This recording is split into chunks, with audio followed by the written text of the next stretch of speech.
Good morning, student. We are doing our chapter Children at Work from It So Happened, and now we will complete its third part and the last part. We have already read that Value and the girl Jaya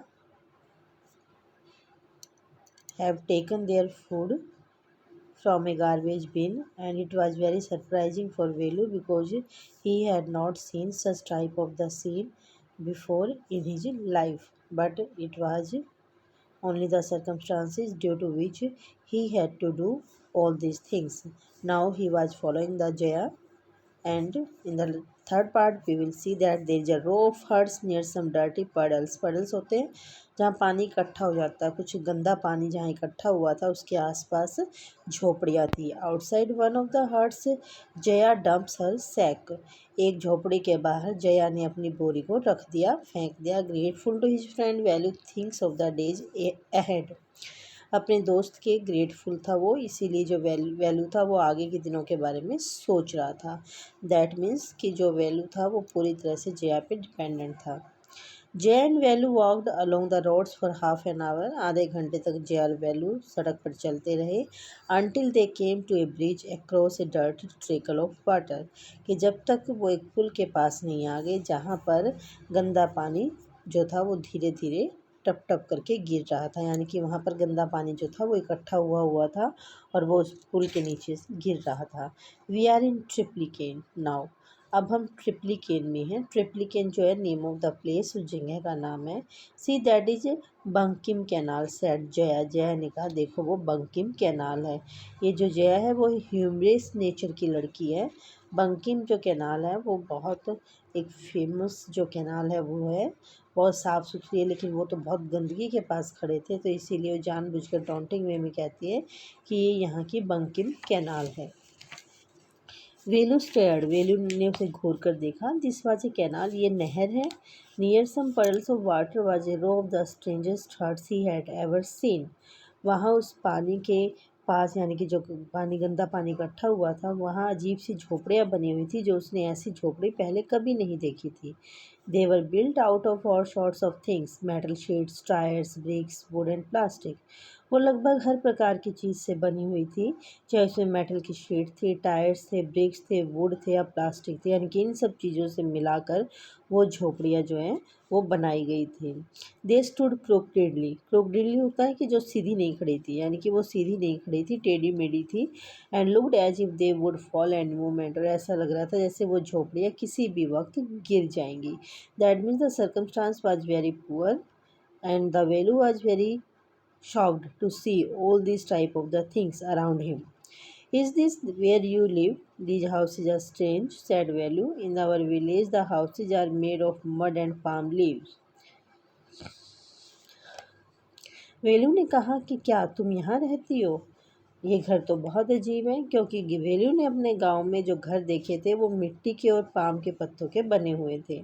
Jaya went around to one of the huts and dumped her sack outside. Jaya एक झोपड़े के बाहर गई और उसने अपनी बोरी को उसके बाहर उतार दिया, फेंक दिया, रख दिया. Then she picked up an empty one. तब उसने एक दूसरी खाली बोरी को उठा लिया. लेट्स गो, आओ चले. She turn to Velu and gave him a shove. Shove होता पुश करना. वह वेलू की तरफ मुड़ी और उसने उसे धक्का दिया. At least help me now. कम से कम मेरी मदद तो करो. Wear this and come with me. इसे पहन लो और मेरे साथ आओ. She threw him a pair of old shoes without laces and pushed a sack and a stick into his hands. She threw him. उसने उसे पुराने जूते दिए जिसमें लेसेस नहीं थे, फीते नहीं थे. And pushed a sack. और उसे एक बोरी दी. And stick into his hands. और एक छड़ी दे दी, यानी कि उसके हाथ में एक बोरी और छड़ी दे दी. वेलू आज कन्फ्यूज्ड. वेलू परेशान हो गया. What work did she want him to do with this things. इन चीज़ों के साथ वो उसके साथ क्या काम करवाना चाहती थी. The only work he had ever done was on the land owners farm, breeding and taking cows out to graze. आज तक उसने सिर्फ एक ही काम किया था, या तो वो ज़मीन के मालिक के खेत पर काम किया था. ब्रीडिंग होता है कि कहीं पर खेतों में से घास वगैरह को हटाने का काम किया था, या उसने गांव को बाहर चराने के लिए ले जाने का काम किया था. Are there any farms in the city he आज जया। उसने जया से पूछा क्या शहर में भी खेत होते हैं। यानी कि अभी तक उसने काफ़ी रिस्पेक्टेबल जॉब की थी, but due to his father beating he had to run away from his house and now he was very surprise and shocked to see the circumstances of the Jaya that what type of the work she was doing, and the same work Jaya wanted to do from Velu, and Velu was shocked that he had to do such type of the work. So he asked, या he inquired with Jaya that is there any farm in the city, कि शहर में कोई खेत बने हुए हैं। She laughed, वह हंसी, and thumped her stick on the ground, और उसने अपनी छड़ी को जमीन पर दे मारा। Farms, there are no farmers here, we are rag pickers. यहाँ किसान नहीं हैं, हम तो कूड़ा बीनने वाले हैं। रैग पिकर्स, कूड़ा बीनने वाले। See my sack full of things I collected, मेरी बोरी को देखो जिसे मैंने चीज़ें इकट्ठा करके भर दिया है। कलेक्टेड, इकट्ठा किया। फ्रॉम वेयर, कहाँ से। आस्क्ड वेलू, वेलू ने पूछा। From rubbish bins where else, और कहाँ से। कूड़े के ढेर से, यानी कि जो कूड़े के ढेर पड़े हुए हैं या कहीं इकट्ठा है वहाँ से। यू कलेक्ट रबिश, तुम कूड़ा इकट्ठा करती हो। Value had never heard of such A things, value ने कभी ऐसी चीज़ के बारे में नहीं सुना था। ब्लॉक हेड का मतलब होता है बेवकूफ़। It is not only rubbish, ये सिर्फ कूड़ा नहीं है।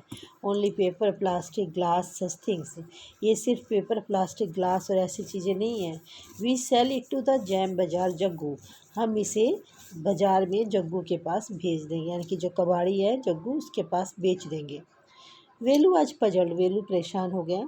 He had heard of people throwing away rubbish, उसने लोगों को कूड़ा दूर फेंकते हुए सुना था।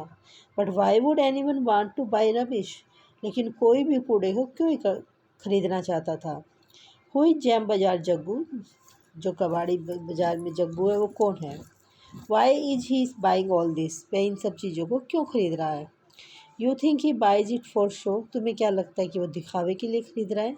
ही sells it to a factory, वो इसे एक फैक्ट्री को बेचता है। Come on, I don't have time to waste like you, मेरे पास तुम्हारी तरह टाइम बर्बाद करने के लिए नहीं है। Velu did not move, Velu नहीं हिला। He had not run away and come to this new place to dig through garbage bin, वह घर से इसलिए नहीं भागा था और इस नई जगह पर इसलिए नहीं आया था कि उसे कूड़े करकट के ढेरों को देखना होगा। Jaya poked at him with her stick, Jaya ने उसकी तरफ अपनी छड़ी से पॉक्ड यानी कि उसे थोड़ा सा पुश किया, उसे इशारा किया। Look here, she shouted, if someone gets there before us we don't get anything, अगर हमसे पहले कोई वहाँ पहुँच गया, यानी कि जहाँ कूड़े के ढेर रखे हुए हैं, अगर वहाँ उस जगह पे कोई पहुँच गया तो हमें कुछ नहीं मिलेगा। Don't just stand there watching, वहाँ पर इस तरह से खड़े मत रहो। Big hero, I am trying to help you, मैं तुम्हारी मदद करने की कोशिश कर रही हूँ। Who filled your stomach today, किसने तुम्हारा आज पेट भरा है। Velu scratched his head and sighed, Velu ने अपने सिर को खुजलाया और लंबी सांस ली। I will do it for now we thought, उसने सोचा मैं इसे अब करूँगा। Until I find a better job, जब तक मुझे एक अच्छी नौकरी नहीं मिलती। आई will do the same work, मैं भी यही काम करूँगा। आखिर में जो वैल्यू था वो इस बात के लिए मान गया था कि वो जया के साथ उसी की तरह रैक पिकिंग का काम करेगा। So the student, the chapter is completed. Tomorrow we will discuss about its summary and word meaning and the question answer. Thank you.